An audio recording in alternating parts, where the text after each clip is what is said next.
पंचायत चुनाव को लेकर के पूरे उत्तर प्रदेश में हलचल मची हुई है, क्योंकि भारतीय जनता पार्टी पर आरोप लग रहे हैं कि वह प्रशासन के सहयोग से चुनाव जीतने के लिए तमाम हथकंडे अपना रहा है। इसी के तहत मऊ जनपद में भी जिला पंचायत अध्यक्ष की सीट को लेकर आरोप प्रत्यारोप लगे।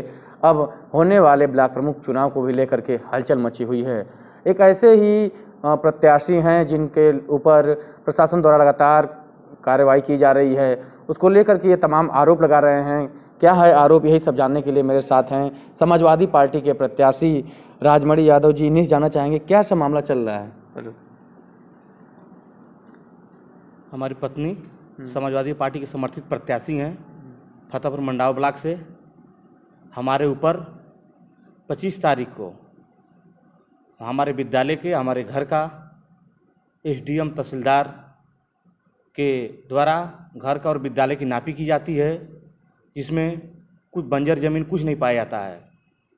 फिर जिलाधिकारी महोदय द्वारा ऊपर से जिला से टीम, ज्वाइंट मजिस्ट्रेट सीआरओ साहब, एसडीएम तहसीलदार, सीओ कोतवाल साहब की उपस्थिति में फिर 27 तारीख को हमारे विद्यालय और भूमि भवन का नापी की जाती है। उसमें भी दो बार पैमाइश में हमारे विद्यालय भवन में कुछ नहीं पाया जाता है। वो लोग फिर बैरंग वापस लौट जाते हैं। हाल यही है, खोदा पहाड़ निकली चूहिया की हाल होती है। हमारे क्षेत्र पंचायत सदस्यों पर नेमडांड रविशंकर चौबे हों, चाहे अलीपुर में वंदना तिवारी हों, चाहे लधुआई से क्षेत्र पंचायत सदस्य के संबंधी दिलसाद जी हों, चाहे बेलौली भोजीपुर के प्रधान शुभम तिवारी जी हों, ऐसे क्षेत्र पंचायत सदस्यों के ऊपर उनके घर की नापी की जा रही है, उनके ऊपर दबाव बनाया जा रहा है। हमारे बीडीसी मेंबरों पर दबाव बनाया जा रहा है और प्रमुख प्रत्याशी हमारे ऊपर दबाव बनाया जा रहा है कि आप पर्चा न भरें, चुनाव न लड़ें, चुनाव बढ़ जाए। तो क्यों किया जा रहा है आपके ऊपर? क्या लग रहा है आपको, किसके कहने पर हो रहा है, क्या वजह है? इसमें ऊपर शासन प्रशासन की मिली भगत से हमारे ऊपर दबाव बनाया जा रहा है भाजपा समिति प्रत्याशी को निर्विरोध बनाने हेतु। हम लोग चैन से बैठने वाले नहीं हैं। हम लोग अखिलेश यादव जी के सिपाही हैं और राष्ट्रीय अध्यक्ष जी के दिशा निर्देश पर यहाँ समाजवादी पार्टी से समर्थित प्रत्याशी हमारी पत्नी ऐश्वर्या यादव जी हैं। और जो शासन प्रशासन कर रहा है, डेली की समीक्षा समाजवादी पार्टी कार्यालय से राष्ट्रीय अध्यक्ष जी द्वारा डेली समीक्षा की जा रही है। हम लोग यहाँ से डेली सूचना अपडेट वहाँ अपने पार्टी कार्यालय लखनऊ में राष्ट्रीय अध्यक्ष जी को हम लोग भेज रहे हैं। यदि ऐसे ही रवैया चलता रहा तो 2022 में हम लोग की अखिलेश सरकार आएगी तो इसकी दोगुना स्पीड में हम लोग जो कार्रवाई कर रहे हैं हम लोग इसको वापस करेंगे। इसके पहले भी आप ब्लॉक प्रमुख रह चुके हैं। ऐसे में जो चारों तरफ चर्चाएं चल रही हैं कि समाजवादी पार्टी के द्वारा भी अपने सरकार में इसी तरह, तो क्या आप जब इसके पहले बने हुए थे ब्लॉक प्रमुख तो आप लोगों ने ये काम किया था? नहीं, हम लोग समाजवादी पार्टी के प्रत्याशी थे। हम लोग किसी को दबाव नहीं दिए, स्वेच्छा से इसको पर्चा भरना था पर्चा भरा।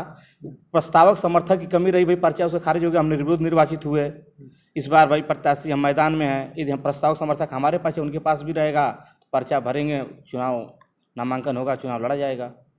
तो यही तो जो भारतीय जनता पार्टी थी, अभी देखा गया जिला पंचायत अध्यक्ष के चुनाव में उन्होंने कहा कि जो सपा के प्रत्याशी थे उनके पास कोई उनका समर्थन करने वाला था। यही बात तो वो थोप दिए, तो उसको कैसे देख रहे हैं? फिर सपा आरोप लगा रहे वो करने नहीं दिए। जिला पंचायत अध्यक्ष को हम अपने ब्लॉक में चुनाव में व्यस्त हैं, जिला के बारे में हम नहीं बता पाएंगे। फतेहपुर मंडाव से हम प्रत्याशी हैं, इसी में हम व्यस्त हैं। और नहीं, क्या लगता है उनके साथ भी वही घटना घटी, उनको नहीं नामांकन करने दिया गया या खुद नहीं गए? आप लोगों को क्या लगता है सब?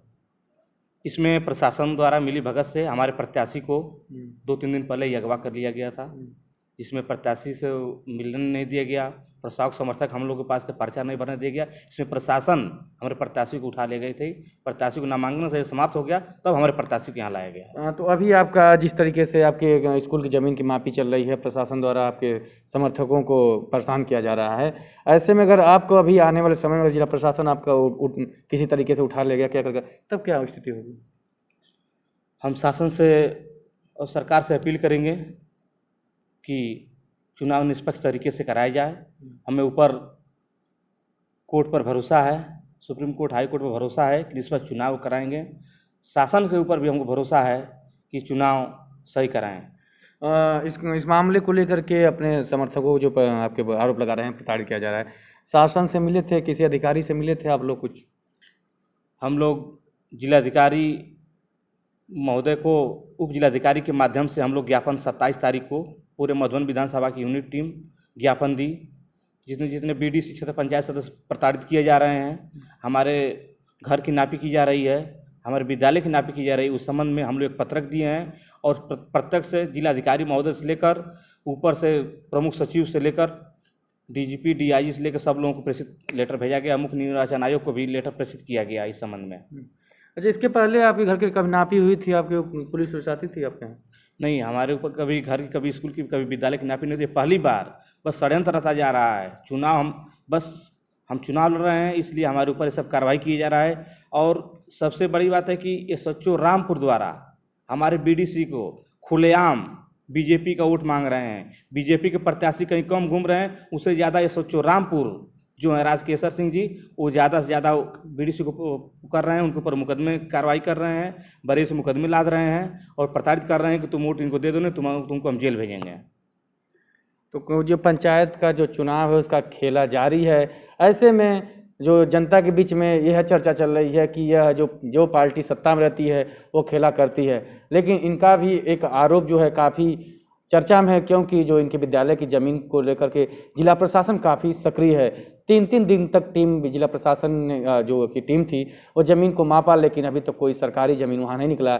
ऐसे में इनका जो चुनावी क्षेत्र है फतेहपुर मंडराव, वहाँ पर अब जनपद में चर्चाएँ काफ़ी जोरों पे हैं। ईटीवी भारत के लिए अभिषेक सिंह, मऊ।